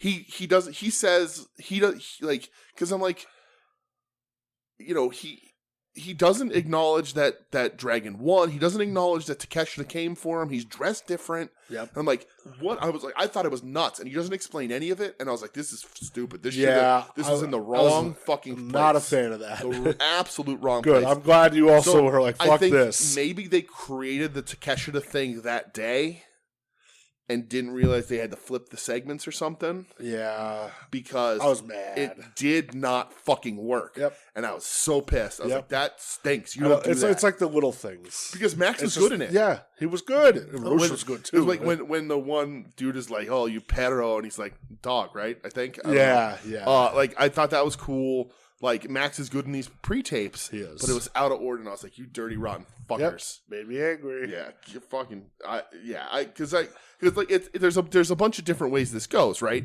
Either it's kind of fucked all the way around. There's no real good place to put it, because if you put it before the match, then how does he know that Dragon's going to win, right? Yep. You don't need to hire Roosh if Thatcher beats him, because then it's over. It's just little continuity things. But if you put it after the match because you want Dragon to have already won and then him looking for somebody else, but then if you came up with this Takeshita thing on the fly, you forgot to move that shit around, that ruins it there. Yeah. So with adding the Takeshita thing, which I thought was the better thing. I agree.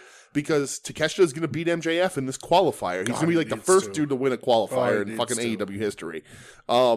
That he's absolutely going to. Maybe there'll be interference, maybe there won't be, but he's absolutely going to beat MJF in a qualifier. Yeah. But if you put that before that, then it's ruined. There's no good place to put it when you add this Takeshita thing. So I get it, but I was like, am I nuts? This is weird. This is weird. I was like, how did Macho Man know to bring 3 attires? How'd that happen? He just knew that night. So yeah, it made me angry. Yeah.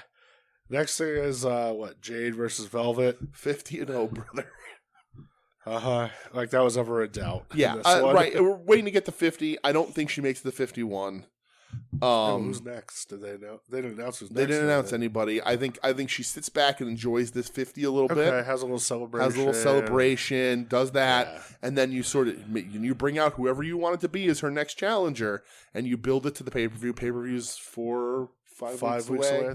I think you could do that. I think you could build. You can have her come out and second Layla Gray and get involved in some stuff, but not wrestle. Have her avoid whoever she's gonna lose to. Duck it. And then you go to the pay-per-view where she loses at 50, and then you move her up into the regular picture. I think Jade's babyface it a little bit more than they maybe wanted her to. Yeah, for sure. It's because Red Velvet's clearly the heel here. But when she brings her crying daughter out of the crowd, how are you supposed to boo that, dude? And I was like, I wonder, because you don't know, but I'd love to talk to her. Is it did she think her mom was getting hurt because they did the thing with where she got pinned? And, she got pinned in the match, which I think you don't waste on Red Velvet. That pissed me off. You do not waste the ref is out 1, 2, 3 count on Red Velvet. Get fucked. But I Red think Velvet ain't it. But dog. I think maybe her daughter was like worried that her mom actually got beat, and that would be adorable. because like that's I mean it's happened in wrestling before, either with Foley's kids when he's actually beat by the Rock, well, or whenever. Like kids don't understand, they don't have the process. Sure. But when you take your crying little girl out of the crowd and carry her How out, could you not cheer? you're babyface. Yeah. And I'm Huge fine with it. baby. I don't me mind. too. Me too. I legit, we've said this before, I like Jade. Oh, I do too. I like, For sure. Aside from the grease and respectfully, like, I like She's Jade. good. She's gotten better. I think she's getting better. I like the attempt at the transitions. This one with Red Velvet into the Jade, it wasn't as smooth as the other one, but I like that they're out there going, you're a monster. Try some stuff. Be a monster. I think Jade will be super benefited from house shows. I agree. If she wants to be on them, who knows? We'll see how her has to be. ego gets in check. But I'm a legit fan of Jade, so I want to see who she loses to. I just think that makes sense too. I think 50 is a great number. 50-0 is incredible. Yep. There's no other challenger. She's run through everybody. So either you bring somebody in, or Statlander is back, or I hope. Somebody has to step up and take that title. I agree. And whoever that may be, or maybe even you to stop Jade from having to go to 51 and be able to stall a little bit. Maybe you involve her in the backstage stuff with the homegrown talent versus the invading talent. Yeah. Maybe you do that a little bit and buy some time with Jade. But I don't think she has another match. I wouldn't have her have another match, especially because you've started counting tag matches into it, so you can't have her in a tag match and have somebody else get pinned and not count it. Yep. I think she doesn't have a match until the pay-per-view. And she loses. I wouldn't let it happen. I could see Build that up. It just I has think to, that's what has, you to, gotta do. has to be the right person. Got to be the all. right person. That's the thing. But 50 is such a good number. It I is. think the impact is less if it's like 51, 52 and 1. 50 and let's, give her crisp. Because like they did it with Sheeta when she hit 50, so you give her the 50 wins award ceremony next week. You tease and whatever. Yeah. So we'll see. Well, sir. Brother. Main event. Brother. TNT title, no holds barred. Yeah. Samoa Joe, Darby Allin. Uh-huh. What a fucking war. Dude, when Darby came out with that thumbtack sweatshirt, right. that was wild. Right. Almost as wild as when he didn't realize he took it off with the sleeves inverted and couldn't get back over him when he was on the top rope. Well, I don't care. It was awesome. yeah. Darby, I was down on Darby a bunch of weeks ago. And I think he must have listened. What's up, Darby? I know where you get your haircut, bruh. But listen, how can I not be happy at this? Yeah, I love dude. Samoa's Joe. The king of television is back. Joe looks like a killer again. Yep. And Darby helped him look like a killer again. Yes. This is American Tenru Samoa Joe. Brother. Lots of people were like, is Joe going to do the fucking Kurt Angle bump spot on the stairs that he did in TNA where he jumps over the railing and bumps on the stairs? That was, him drop kicking Sting. Was that Sting? It wasn't Angle? No. He didn't, but instead he just threw Darby around on those Darby stairs. on his head Yeah, on right. the stairs. Crazy, dude. Also, sidebar, stop fucking touching wrestlers when they're wrestling. Yeah.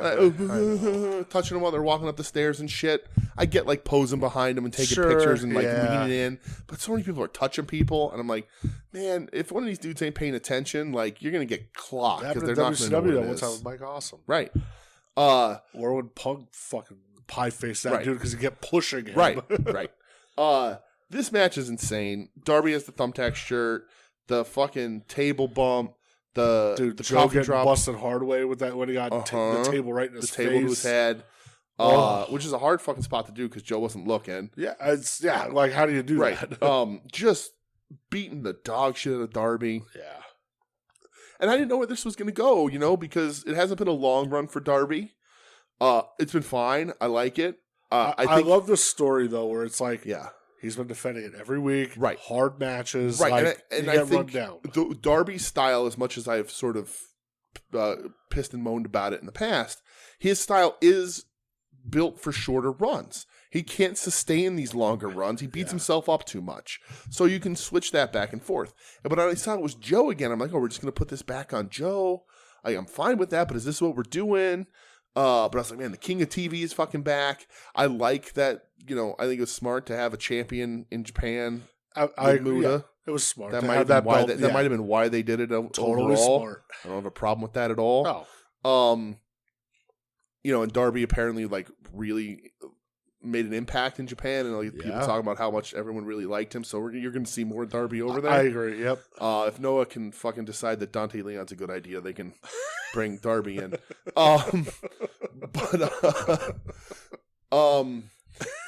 It's what it is. Ain't wrong.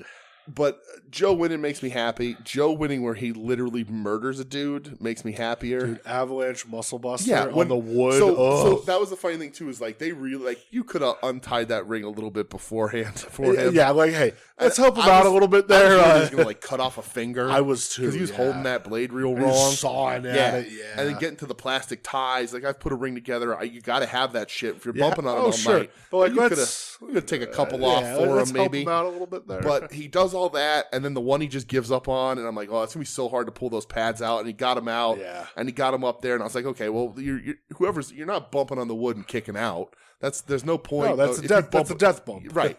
And then they get up on the thing, and I'm like, oh no, Muscle Buster! Oh no, Muscle Buster on the wood! Oh no, Darby's losing. Yeah. And I was like, they're not going to do the Muscle Buster off the top into the wood. Guess what? They did. And I was like, I was so happy. The King of Television's fucking back. I loved the stuff Joe was doing.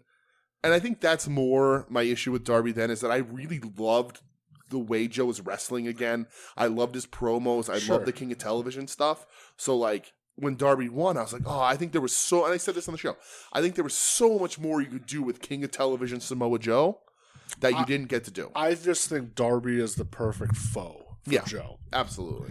Joe can toss him around like he's a fucking child. Yes. Darby gets relentless and beats the shit out of Joe. Right. When he takes the first bump from Darby in the thumbtack thing, and you see all the little holes start to bleed on Wild, Joe. right? It's insane. And I've said this before, but when I watch Samoa Joe wrestle, especially in matches like this, I'm like, how is he not my favorite wrestler? I don't know how. Man. I don't understand. I always say I don't know how he didn't make my favorite wrestler list. It's too late now. I love him. I'll always love him. But I'm like, how did he not make my favorite wrestler list? He's too fucking good. And he's just beating the shit out of Darby. Darby's taking it great. Darby's giving it back to him. And, I love this match. I was so happy. And again, to go back to the Coke versus Pepsi, Coca-Cola ain't giving you this. No, it's not. And no way. Darby loses nothing in losing.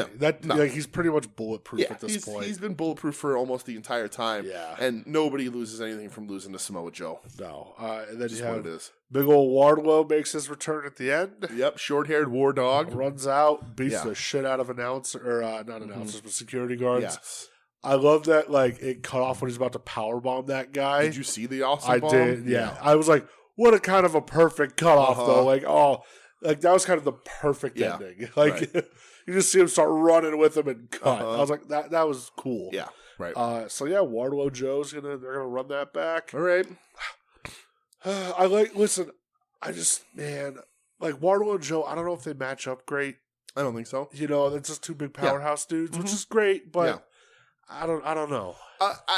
Crowd went crazy for Wardlow. Absolutely. I think the time off is what you do. You sit them down. You refresh them a little bit. Yeah, he was dealing with a little injury. Right. So. You give him the time off, so when he comes back, people are excited again. Yeah.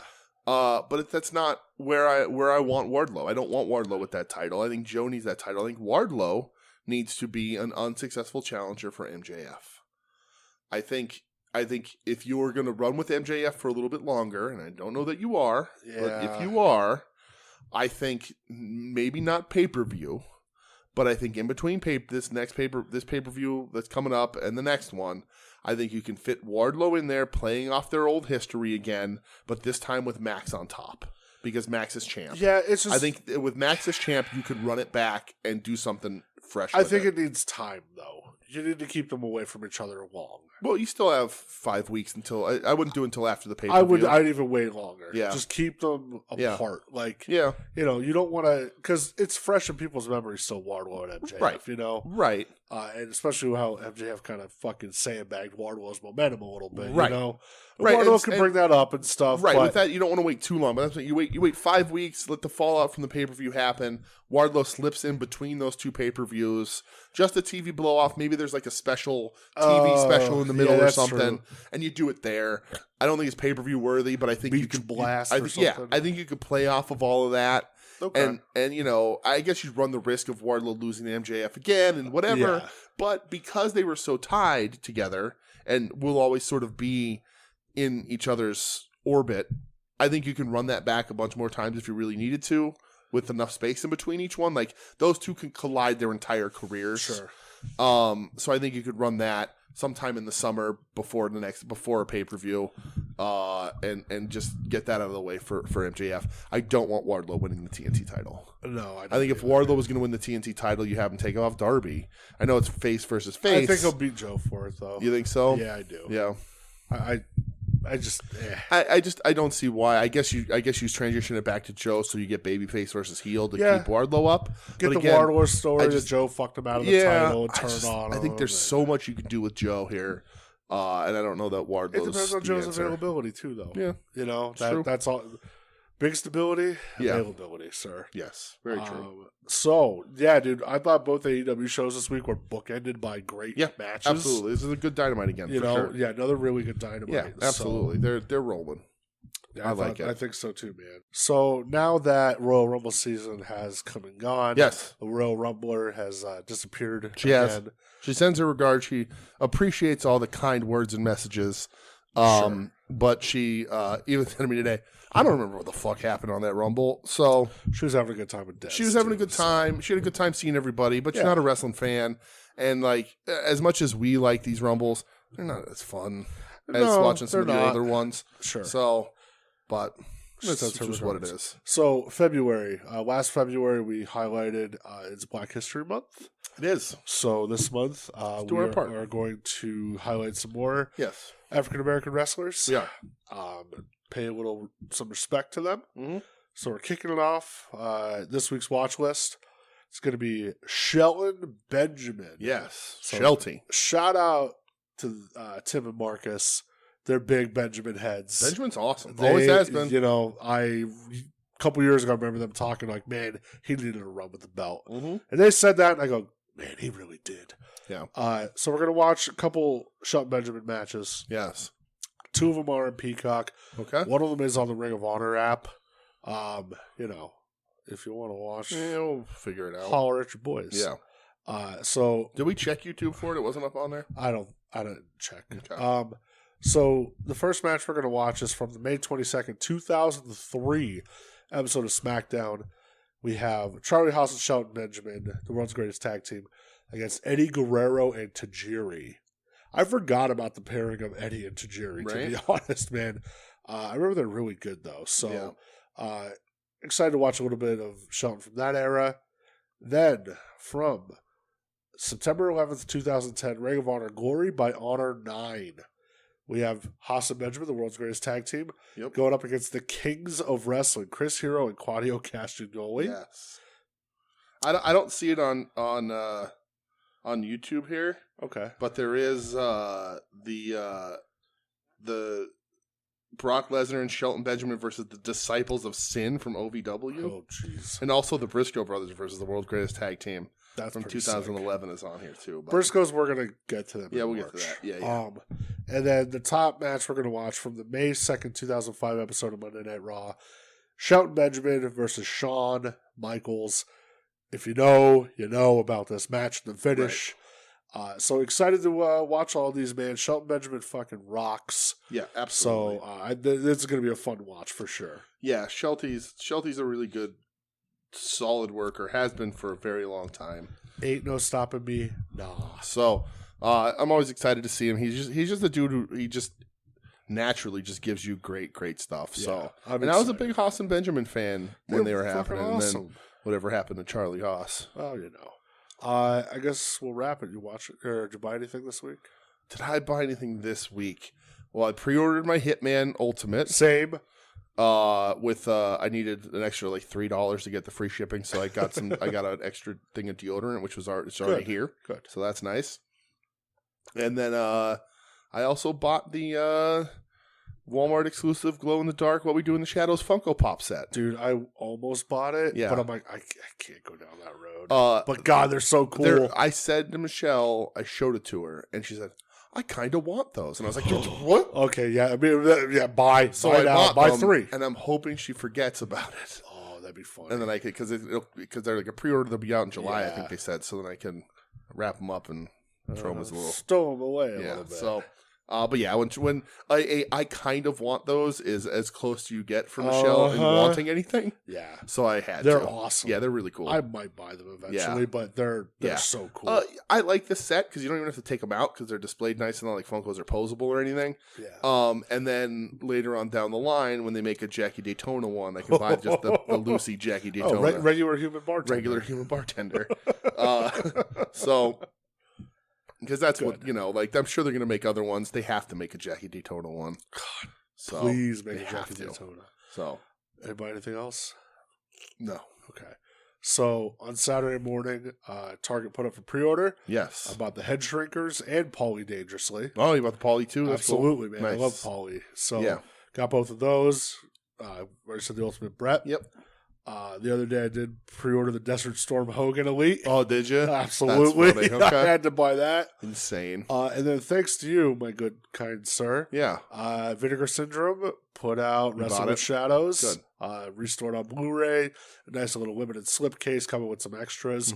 Vinegar Syndrome fucking rocks. Yeah, they're incredible stuff. Did you see what the other doc that's on there?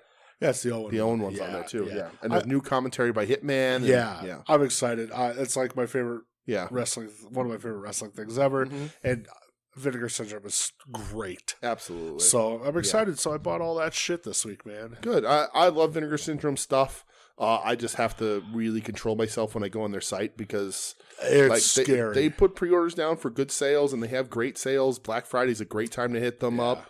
But like that Roadhouse set is fucking amazing. It's immaculate. But they put a lot of time and energy and design and money into the packaging and you pay for it. I know, like Chuck was even saying, it's like the Roadhouse set was a must buy. So But yeah, that Wrestling with Shadows, yeah, just because I didn't buy it because you bought it and I'll just borrow it. well, And yeah, we're just gonna watch. everything. Yeah, we're just gonna watch. We'll just watch it together and That's watch all the special Yeah. features. But yeah, it does look really awesome. yeah, And it's good to buy early because you get the cool slip cases and all that kind of which shit. is So really cool. I bought a lot.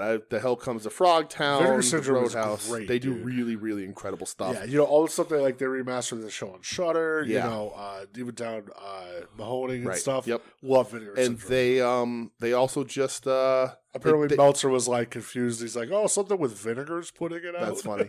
They do have they do have like a physical location in like Connecticut or something. They do. Yeah, I think Chuck yeah. and Bill have been up there before. But they just started Vinegar Syndrome publishing. And they're Really? going to be releasing, re-releasing a lot of novelizations of classic horror movies That's and pretty stuff. sweet. And they're getting the rights to a lot of the old movie adaptation comic books that were just independently published in the 80s and 90s. And they're going to be repackaging them and sort of making special editions of those things. Okay. Because there's tons of there's Phantasm Comics and all this other crazy shit out there. So they're opening a publishing branch now too and sort of collecting all that kind of That's stuff. awesome. Maybe they can talk to Slave Pit and get those Gwar comics back in print. Oh, yes, please. That would be amazing. But yeah, Vinegar Syndrome's awesome. They're not they're a sponsor in them, but just check them out. They make such cool shit. It's not just horror stuff. They also like remaster like old school like 70s and 80s porn and like a lot of like erotic cinema and a lot of horror and a lot of action movies and a lot of low budget just crazy things that you haven't heard of or haven't seen in forever or stuff as big as Roadhouse or Wrestling with Shadows. They're starting to big. expand. I think that's awesome. They're expanding a bit. Or Beastmaster. They've done all that kind of. It just, if you're into that stuff, Vinegar Syndrome's where to fucking go. Yeah, Vinegar Syndrome rocks. So when you sent that in the chat, I was like, yeah, I gotta buy that because I Absolutely. love it and I'm very happy I bought it. Yeah. So I don't have anything else. They also do a halfway to Black Friday sale every year. So you can catch a lot of good sales in the middle of the year. But anyway, that's it. That's all I got. All right. I could go on a rant about the NBA because they didn't name James Harden as an all-star. I saw Embiid flipping out about that. I know. But pieces of shit. let's not. This is we got a short snackable episode here. Yeah, okay. But thanks for listening, everybody. This has been We Need Wrestling. You can find us online at WeNeedWrestling.com, at We Need Wrestling on Twitter and Instagram and Hive. We're also We Need Wrestling. We're on Podbean and wherever else. We're a proud member of the Soon to Be Named Network at STBN Network on Twitter, soon-to-be-named-network.com, soon-to-be-named-network.tumblr.com. Plethora of other shows there. At Odds with Wrestling, Longbox Heroes After Dark. I'm excited to listen to At Odds this week to find out what happened to the Amazon click-through. Well, all right, I know. Is it on the? It's on the After Dark already. It was on After Dark. Yeah. I haven't listened. And, Todd the Royal Rumble Roker. Yeah. Final Wrestling Place, as we mentioned. Wings on Wings, our other show. We have the next 2 weeks. We have guest host Tatum and the return of Doug. Spoilers. Oh, Doug. And a bunch of other shows there. I forget who I mentioned, so that's where we're staying with that. And you can email the show at weneedwrestling@gmail.com. And I had like a message back and forth with Podbean all week, and they finally looked into it and saw there was some sort of weird caching issue. So hopefully the streams go up immediately, because last week it took about 7 hours for this one to show up on Spotify or iTunes. So I lose sleep over that shit. So no, it's not cool. But yeah, that's it. Let's get out of here. Thanks for listening. I'll leave you with this. Ooh. I've seen the rapture in the eyes of fans of every nation. You made us what we are today, World Wrestling Federation. Rest in peace, Lanny. You're listening to the soon-to-be-named network, the Lamborghini of podcast networks. Knock it off, nerds!